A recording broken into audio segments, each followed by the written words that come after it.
It's okay. I am not so fast to know how to edit ತೀರಾ ಹೇಗೆ ಅಂತ ನನಗಿನ್ನೂ ಐಡಿಯಾ ಇಲ್ಲ.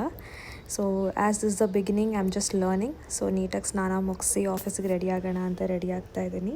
ಅದಕ್ಕಿಂತ ಮುಂಚೆ ಫಸ್ಟು ಒಂದು ಪೂಜೆ ಮಾಡಿ ಅದಾದಮೇಲೆ ರೆಡಿ ಆಗೋಣ ಅಂತ ಹೇಳಿ ಸೊ ಪೂಜೆಗೆ ರೆಡಿ ಮಾಡ್ಕೋತಾ ಇದ್ದೀನಿ. ಸೊ ಪೂಜೆ ಮಾಡೋಣ. ಫಸ್ಟು ದೇವರಿಗೆ ಒಂದು ಗುಡ್ ಮಾರ್ನಿಂಗ್ ಹೇಳಿ ಇವತ್ತಿನ ದಿನ ತುಂಬ ಚೆನ್ನಾಗಿರಲಿ, ಯಾರಿಗೂ ನನ್ನಿಂದ ಬೇಜಾರಾಗದೇ ಇರಲಿ ಅಂತ ಕೇಳಿಕೊಂಡು ದಿನಾನ ಶುರು ಮಾಡ್ತಾಯಿದ್ದೀನಿ. ಸೊ ರೆಡಿ ಆಗ್ತಾ ವಾಚ್ ಮಿಸ್ ಮಾಡಿದ್ದೆ. ನನ್ನ GC ವಾಚನ್ನು ಹಾಕೋತಾ ಇದ್ದೀನಿ.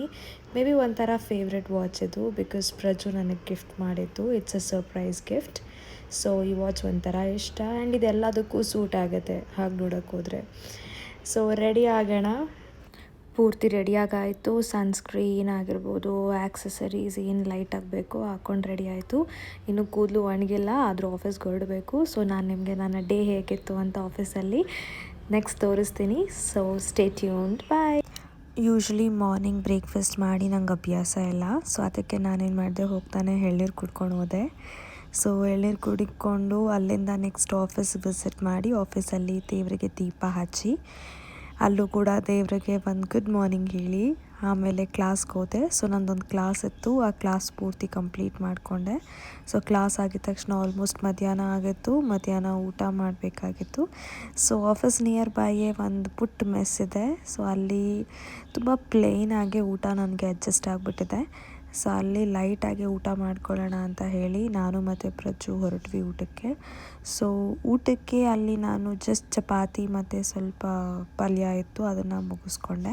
ಮತ್ತೆ ಆಫೀಸ್ ವಿಸಿಟ್ ಮಾಡಿ ಮತ್ತೆ ಕೆಲಸ ಎಲ್ಲ ಕಂಪ್ಲೀಟೆಡ್ ಏನೇನಿತ್ತು ಎಲ್ಲ ಮುಗಿಸ್ಕೊಂಡೆ.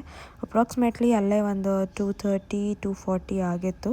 ಅದಾದಮೇಲೆ ಟೀ ಬ್ರೇಕ್ ಇತ್ತು. ಟೀ ಬ್ರೇಕ್ ಕೂಡ ಮುಗಿಸ್ಕೊಂಡು ನೆಕ್ಸ್ಟ್ ಏನು ಅಂತ ಚೆಕ್ ಮಾಡ್ಕೋತಾ ಇದ್ದೆ ಶೆಡ್ಯೂಲ್ಸ್ನ. ಅಷ್ಟರಲ್ಲಿ ಎಲ್ಲ ಮೀಟಿಂಗ್ಸ್ ಎಲ್ಲ ಕಂಪ್ಲೀಟ್ ಮಾಡಿ so back to home. So ಈಗ it's time to log out ಮಾಡಿಕೊಂಡು ಅಲ್ಲಿಂದ ನಾನು ನನ್ನ ಮಕ್ಕಳಿಗೆ ಸ್ವಲ್ಪ ಶ್ಯಾಂಪು ಪೆಡಿಗ್ರಿ ಎಲ್ಲ ಬೇಕಾಗಿತ್ತು. ಸೊ ಅದಕ್ಕೋಸ್ಕರ ಪೆಟ್ ಶಾಪ್ಗೆ ಹೋಗಿ ಅವ್ರಿಗೇನೇನು ಬೇಕೆಲ್ಲ ತೊಗೊಂಡೆ. ಆ್ಯಂಡ್ ಆಲ್ಸೋ ಸಮ್ ಮೆಡಿಸಿನ್ಸ್ ಬೇಕಾಗಿತ್ತು, ಬಿಕಾಸ್ ಕೆಲವೊಂದು ಟೈಮ್ ಕೊಡಬೇಕಾಗತ್ತೆ. ಆ್ಯಂಡ್ ಊಟಕ್ಕೆ ಜಸ್ಟ್ ಸಬ್ಜಿ ಥರ ಲೈಕ್ ಮಾಡಿಕೊಂಡೆ. ಇದನ್ನು ಫುಲ್ ಸುಟ್ಬಿಟ್ಟು ಸೊ ಬಜ್ಜಿ ಥರ ಮಾಡಿಕೊಂಡು ಜಸ್ಟ್ ಮುದ್ದೆ ಮಾಡಿಕೊಂಡು ಸೈಡ್ಸಲ್ಲಿ ತಿನ್ನೋಣ ಅಂತ ಪ್ಲ್ಯಾನ್ ಮಾಡಿಕೊಂಡೆ. ಯೂಶ್ವಲಿ ಪ್ರಜು ಇದನ್ನು ತಿನ್ನಲ್ಲ, ಸೊ ನಾನೊಬ್ಬಳೇ ತಿನ್ನೋದು. ಸೊ ಸ್ವಲ್ಪ